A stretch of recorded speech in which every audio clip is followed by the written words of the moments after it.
एक गांव में एक गरीब आदमी रहता था। उसके घर में उसकी पत्नी और उसकी एक बेटी और एक छोटा बेटा था। उसकी पत्नी दूसरों के घर में काम करके अपने परिवार का खर्च चलाती थी। उसका पति, जिसका नाम रामू था, रामू दिन भर नशे में डूबा रहता था और दूसरों के साथ अपना समय बर्बाद किया करता था। कहीं इधर ताश के पत्ते खेलता दिखता था तो कहीं उधर लोगों के दरवाजे में बैठकर गपशप मारा करता था। अपने परिवार का ख्याल उसे बिल्कुल नहीं था। उसके माता पिता ने उसकी शादी कराकर गलती कर दी थी। बेचारी उसकी पत्नी दिन रात काम कर करके अपने बच्चों का पेट पालती थी। यदि उसकी पत्नी एक भी दिन काम पर न जाए तो उसके बच्चे भूखे रह जाते थे। इसलिए उसकी पत्नी प्रत्येक दिन दूसरों के वहाँ काम करती थी। लेकिन रामू को इन सब बातों से कोई फर्क नहीं पड़ता था। उसे बस अपना समय बर्बाद करके हंसी मजाक और पत्ते खेलने में बहुत मजा आता था। शाम को शराब पीकर घर आकर जोर जोर से अपनी पत्नी को चिल्लाता था। कई बार उसने अपनी पत्नी को मारा भी। लेकिन अब उसकी पत्नी करे भी तो क्या, वह तो अपने बच्चों को छोड़कर नहीं जा सकती थी। रामू को जो कोई भी समझाता था कि रामू कुछ कार्य करा करो, पैसे कमाया करो, अपने परिवार का खर्च तो उठाओ, तुम्हारे 2 बच्चे हैं, तुम्हारी पत्नी है, उनकी देखभाल करो, ऐसे अपना समय बर्बाद क्यों करते हो। रामू उसके ऊपर बिगड़ जाता था और कहता था, तुम्हें इससे लेना देना क्या, मैं कुछ भी करूँ, यह मेरा जीवन है, मैं तुम्हारे घर में खाता हूँ क्या। इस कारण कोई भी गांव का सदस्य इस विषय में बात ही नहीं करता था। वह सुबह खाकर निकल जाता था और रात में शराब पीकर आता और अपनी बीवी के ऊपर गुस्सा करता।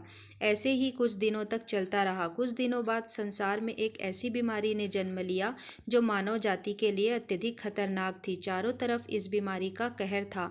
आप सब जानते होंगे, मैं कोरोना वायरस की बात कर रही हूँ। जब सरकार द्वारा लॉकडाउन लगा दिया गया था तब चारों तरफ लोगों का एक दूसरों के वहाँ आना जाना बंद हो गया था। सारे कार्य, सारी फैक्ट्रियाँ, सारी गाड़ियाँ इत्यादि बंद हो गए थे। अब रामू का परिवार भूखा मरने लगा था क्योंकि उसकी पत्नी रोज कमाने जाती थी। वह अब किसी के घर इसी कारण नहीं जा पाती थी कि कहीं इस बीमारी की वजह मैं ना हो जाऊं। लोग उसे अब काम पर बुलाना बंद कर दिए थे। उसके परिवार में अनाज का एक दाना भी नहीं था, न उसके घर में कुछ पैसे थे। अब वह क्या करती। उसका छोटा बेटा भी बीमार हो गया था। उसके बच्चे की तबीयत ज़्यादा खराब हो गई थी। तब रामू को समझ आया कि अपने परिवार को ध्यान देना चाहिए। उसने बच्चे को अस्पताल ले जाने को सोचा, परंतु उसके पास पैसे नहीं थे। उसने गांव वालों से पैसे मांगने गया। गांव वालों ने कहा, पहले कहने पर तो हम लोगों को ही जली कटी सुना देते थे, अब इस लॉकडाउन में हमारे पास पैसे कहाँ से आए।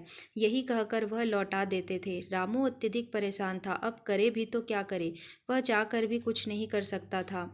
एक पूरा दिन बीत गया। उसके बेटे की तबीयत और भी ज़्यादा खराब हो गई। तभी किसी तरह उसकी पत्नी ने जहाँ काम करती थी वहाँ से कुछ पैसे जुटाकर लाई और अब रामू अपने बच्चे को हॉस्पिटल ले जाने की तैयारी की। रामू अपने बच्चे को लेकर गांव के बाहर एक अस्पताल में पहुंचा। रामू दौड़ता हुआ डॉक्टर के पास गया। उसने कहा, मेरे बच्चे को बचा लीजिए। डॉक्टर साहब ने सारे इंस्ट्रूमेंट लगाकर चेक किया, तब उसका बेटा मर चुका था।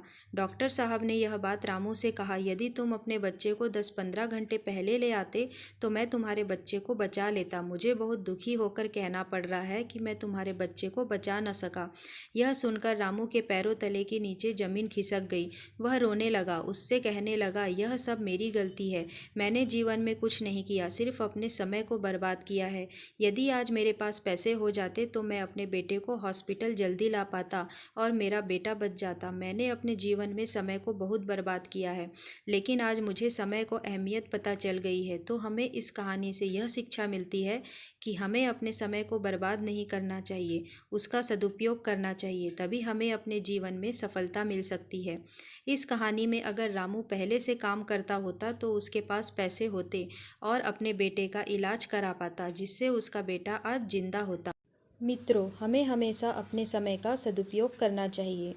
अगर आपको हमारी ये कहानी पसंद आई तो प्लीज़ हमारे चैनल को लाइक, शेयर और सब्सक्राइब करें।